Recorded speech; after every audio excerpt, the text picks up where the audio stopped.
Biografi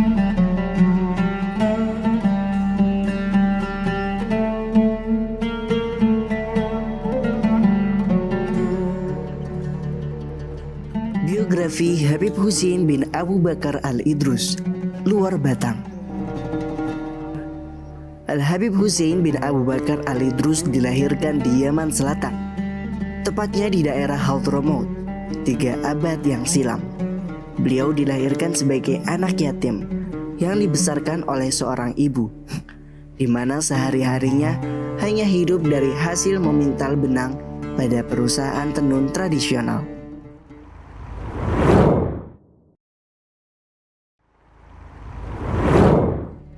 Habib Hussein meninggal kurang lebih dalam usia 30-40 tahun. Tepatnya beliau meninggal pada hari Kamis, tanggal 17 Ramadan 1169 Hijriah atau bertepatan tanggal 24 Juni 1756 Masehi.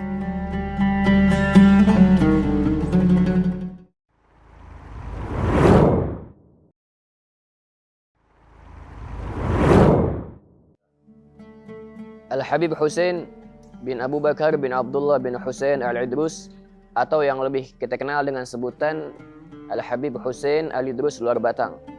Beliau yang memiliki nama lengkap Al-Habib Hussein bin Abu Bakar bin Abdullah bin Hussein, sambung menyambung nasab beliau kepada Sayyidina Al-Imam Al-Habib Abdullah Al-Idrus Al-Akbar, putra daripada Al-Habib Abu Bakar As-Sakhran bin Al-Habib Abdurrahman As-Segaf bin Muhammad Maulad Dawileh, sambung menyambung kepada Sayyidina Al-Faqih Al-Muqaddam Muhammad bin Ali Ba'alawi, dan sambung menyambung kepada Sayyidina Husain bin Ali bin Fatimah bintu Rasulullah sallallahu alaihi wa ala alihi wasallam. Al-Habib Hussein luar Batang, sebutan yang kita kenal dengan sebutan Habib Hussein luar Batang.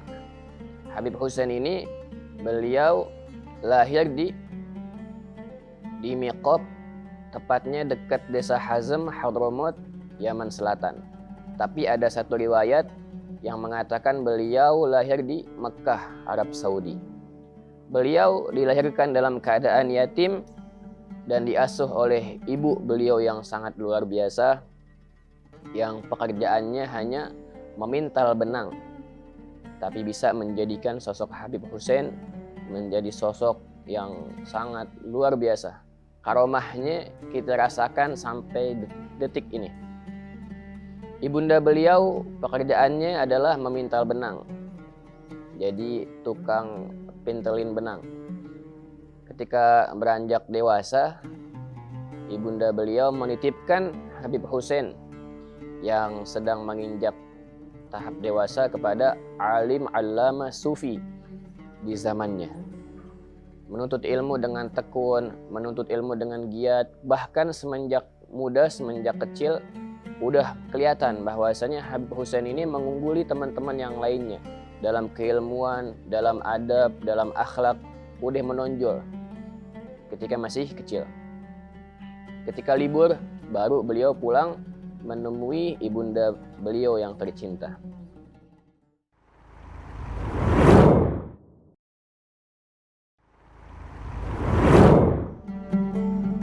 Silsilah beliau, Habib Hussein bin Abu Bakar bin Abdullah bin Hussein bin Ali bin Muhammad bin Ahmad bin Hussein bin Abdullah Al-Idrus bin Abu Bakar Al-Sakran bin Abdurrahman As-Sakaf bin Muhammad Maula Al-Dawileh bin Ali bin Alwi bin Muhammad Al-Faqih Muqaddam bin Ali bin Muhammad Sahib Mirbat bin Ali Khalaq Qasam bin Alwi bin Muhammad bin Alwi bin Ubaidillah bin Ahmad Al-Muhajir bin Isa bin Muhammad Al-Naqib bin Ali Uraidi bin Ja'far Sadiq bin Muhammad Al-Bagir bin Ali Zainal Abidin bin Hussein bin Ali bin Abi Talib, suami Fatimah Zahra binti Rasulullah sallallahu alaihi wasallam.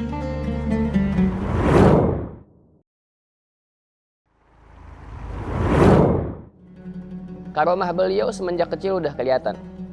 Jadi dikisahkan suatu ketika Habib Hussein ketika pulang ke rumah, ibunda beliau sedang sakit. Ketika sakit, gak bisa memintal benang, maka memerintahkan kepada Habib Hussein buat menggantikan ibunya mintelin benang. Ketika diperintahkan, Habib Hussein mengatakan menyanggupi pekerjaan ibundanya. Disiapin sama ibunya makanan buat Habib Hussein makan sama lampu minyak. Zaman dulu belum ada lampu neon. Tahun 1700-an belum ada lampu neon, pakai lampu minyak. Maka subhanallah, saking baktinya beliau sama ibunda beliau melaksanakan perintah ibunya memintal benang. Di sebuah ruangan khusus, Habib Hussein memintal benang dari malam. Ketika pagi, keesokan harinya, ibunya ngecek kamarnya Habib Hussein yang mintal benang tuh. Ketika dicek kamar tersebut, ibunya kaget bahwasanya pintalan benang yang harusnya dikerjain selama beberapa hari itu numpuk banyak dalam satu malam. Dan dilihat di sudut ruangan, Habib Hussein sedang tidur pulas. Dan makanan yang disediain sama ibundanya masih ada, masih utuh, belum disentuh sama sekali. Kaget ibunya. Ini bukan orang biasa. Yang harusnya pintalan benang dikerjain berhari-hari, numpuk banyak jadinya, tapi sama Habib Hussein dalam waktu semalam. Salah satu karamah beliau. Maka ibundanya janggal dengan apa yang sudah terjadi kepada Habib Hussein. Beliau sewaktu-waktu mendatangi guru sufi Habib Hussein, menjelaskan semua yang terjadi tentang pintalan benang yang sangat banyak itu yang dijahit sama Habib Hussein, yang dipintal sama Habib Hussein. Beliau curhat sama gurunya. Kemudian kata gurunya mengatakan kepada ibunda beliau, anakmu ini, Habib Hussein, Allah Subhanahu wa Ta'ala telah menganugerahkan kepada anakmu dengan kelebihan-kelebihan yang luar biasa. Dan Allah Subhanahu wa Ta'ala akan menjadikan anakmu derajat dan magom yang sangat tinggi di sisinya. Jadi janganlah bertindak keras kepada anakmu dan tutupilah semua rahasia apapun yang terjadi kepada anakmu. Ini kata guru sufi beliau. Makanya semenjak kecil karomah Habib Hussein sudah kelihatan, sudah nyata. Sampai detik ini karomah Habib Hussein tetap kita rasakan. Bagaimana kemuliaan beliau dan kedekatan beliau di sisi Allah Subhanahu wa Ta'ala.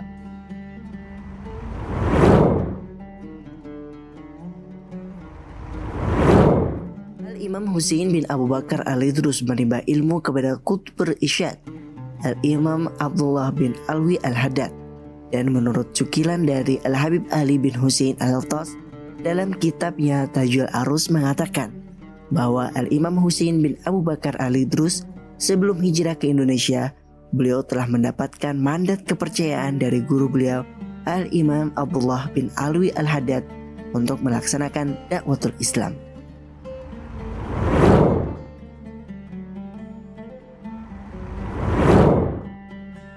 Ketika menginjak dewasa, beliau dengan keilmuan yang sudah cukup dan mumpuni, izin kepada ibunda beliau untuk dakwah ilallah Subhanahu wa Ta'ala. Beliau izin dakwah dengan ibunda beliau yang tercinta, padahal ibunda beliau sebelumnya berat hati untuk mengizinkan Habib Hussein. Tapi Habib Hussein menguatkan ibunya.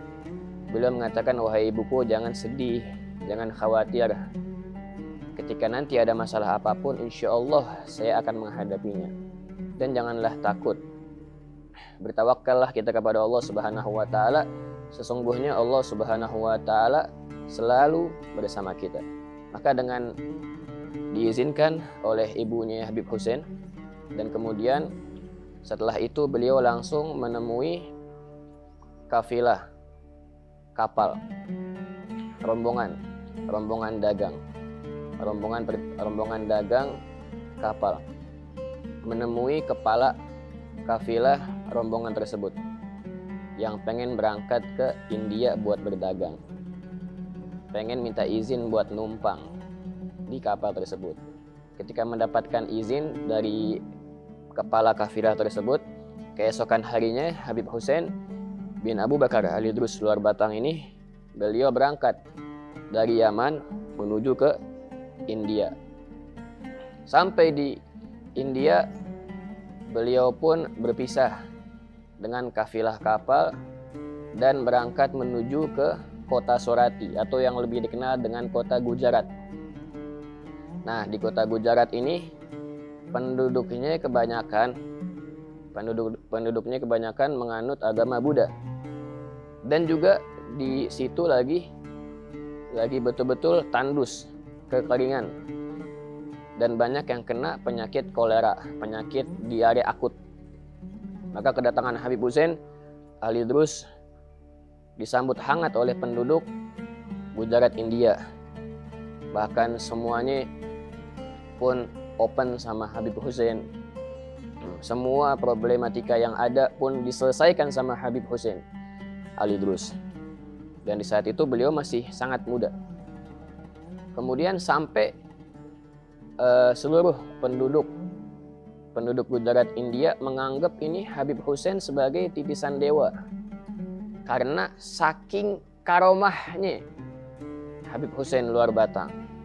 Saking beliau ini bisa menyelesaikan seluruh permasalahan problematika yang ada di Gujarat India dan selalu terselesaikan, subhanallah, dengan izin Allah Subhanahu wa taala.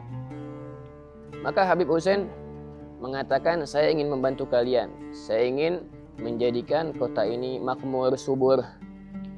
Saya ingin menyembuhkan segala penyakit wabah yang sedang kalian rasakan, tapi dengan syarat. Syaratnya kalian semua memeluk agama Islam dengan mengucapkan 2 kalimat syahadat. Dan seluruh penduduk Gujarat yang menganut agama Buddha pun menyanggupinya dan masuk seluruhnya ke agama Islam, mengucapkan 2 kalimat syahadat di tangan Al-Habib Hussein bin Abu Bakar Al-Idrus Luar Batang. Setelah seluruhnya masuk Islam, kemudian Habib Hussein memerintahkan kepada sebagian penduduknya buat menggali kolam sama sumur. Ketika galiannya udah jadi lobang, langsung Habib Hussein mengangkat tangannya kepada Allah Subhanahu wa taala, dan gak lama beliau berdoa, subhanallah, turun hujan yang sangat deras sampai mengisi kolam dan sumur yang baru dibuat. Ini karomah beliau. Dan wabah-wabah kolera tadi itu sembuh dengan syarat mandi ke kolam yang dibuat sama Habib Hussein Al-Idrus Luar Batang. Subhanallah, dengan kehebatan Habib Hussein, seluruh penduduk Gujarat India pun tambah yakin dan menyaksikan dengan karomah beliau, dan tambah banyak lagi yang masuk Islam karena kehebatan doa, karomah yang beliau miliki dan kedekatannya kepada Allah Subhanahu wa taala. Yang tadinya memeluk agama Buddha jadi memeluk agama Islam. Inilah Al-Habib Hussein bin Abu Bakar Al-Idrus Luar Batang. Kemudian setelah beliau merasa cukup berdakwah di Gujarat India, beliau nggak puas sampai situ. Langsung beliau pun melanjutkan estafet dakwah beliau ke Asia Tenggara. Melanjutkan dakwah beliau ke Asia Tenggara, lebih tepatnya ke Indonesia. Dan kota pertama kali yang beliau singgahi Aceh, kemudian Banten, Cirebon, Jawa Timur, dan kemudian beliau putuskan beliau bertinggal di Sunda Kelapa atau Batavia, nama Jakarta kala itu. Jadi zaman dulu nama Jakarta tuh Sunda Kelapa sama Batavia. Di sekitar tahun 1736, ada yang mengatakan 1746, Habib Hussein sampai ke pelabuhan Sunda Kelapa, sampai di Batavia melalui pelabuhan Sunda Kelapa.